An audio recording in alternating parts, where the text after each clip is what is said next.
and today I want to talk about uric acid and how to help your body release excess uric acid from your blood and your body, and how to prevent joint pain, how that prevents joint pain and joint damage.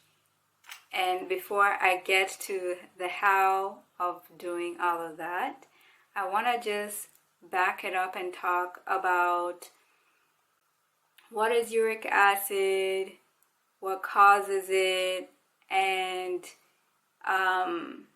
let me look at my notes, and why does it show up as joint pain? Because there's a lot of misconception around it or misunderstanding about it, and I want to clear that up before I get to the how, because some of the hows may be surprising to you if we don't clear up these misconceptions. Okay, so what is uric acid? Uric acid is nitrogenous and comes from the final breakdown of purines. So it's a metabolic byproduct from breaking down purines. Now, this is misconception number one, that purines come solely from food. So this next part of defining what is uric acid, I want to get into what are purines, because this is the first misconception. So purines are DNA building blocks. So purines are DNA building blocks found in almost all body cells and in most foods. So when people are told you have high uric acid levels, what I hear is you need to watch out for high purine foods. And yes, that's true, but it's only partial, because you are not addressing why your body is producing high uric acid levels. Because even if you remove, it's very important to understand that even if you remove all high purine foods, which are high protein foods from animal-based foods, you can still have high uric acid levels.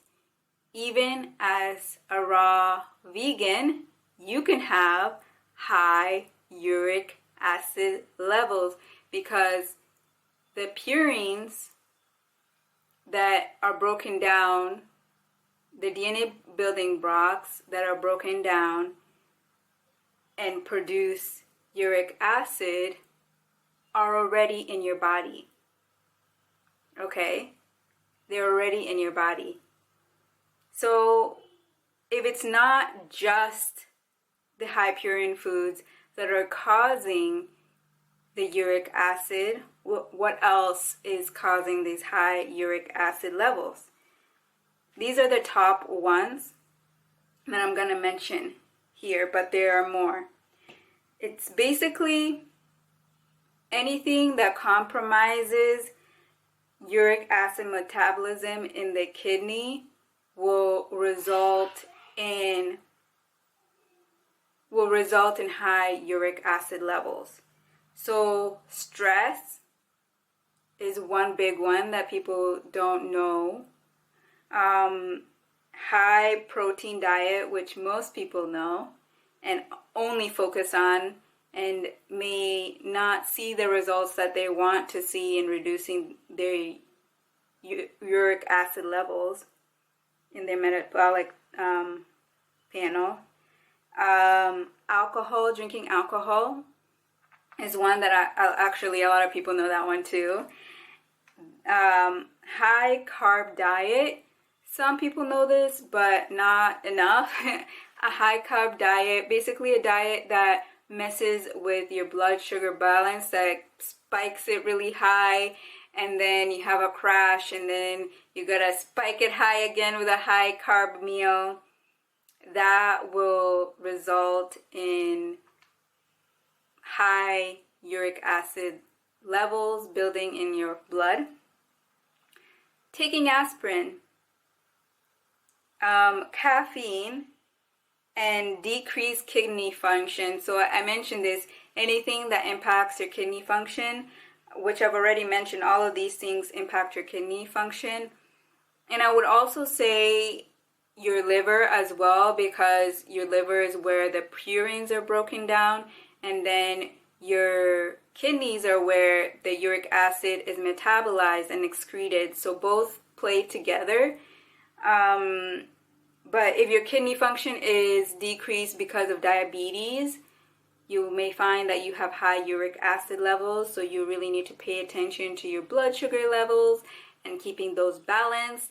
And I always share this tip when I talk about blood sugar balance that's really easy to implement, is to think as your plate as protein, fat, and by fat I mean a good clean fat, healthy fat, like an avocado or olive oil or coconut oil, using it in your cooking.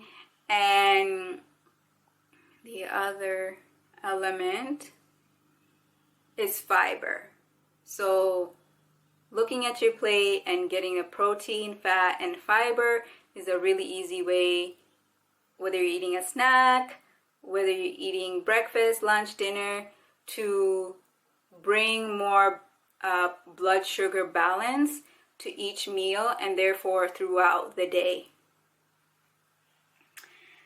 And so those are the causes. So why does it show up as joint pain? Oftentimes, when you hear high uric acid, you think of the inflammatory arthritis disease called gout. But what I am seeing by talking to people, that it shows up with people who also have an osteoarthritis diagnosis and a rheumatoid arthritis diagnosis, that it's showing up in other types of arthritises. It's not exclusive to people with gout. So why does it show up as joint pain? And important side note, that it also shows up as something else that's very painful, which are kidney stones. So you can have uric acid kidney stones that are caused by high uric acid levels. So just wanted to share that side note, just to think about that it's not just gout that you need to be concerned about this high uric acid levels. So uric acid has limited solubility. So basically is that uric acid, once it reaches a certain level in your blood, it no longer can be diluted in your blood. So it starts to form these crystals, and these crystals end up being deposited into your joints. And when they get deposited into your joints, they lead to joint damage, inflammation, and joint pain. So that's how uric acid leads to joint pain. It often shows up as joint pain, or it shows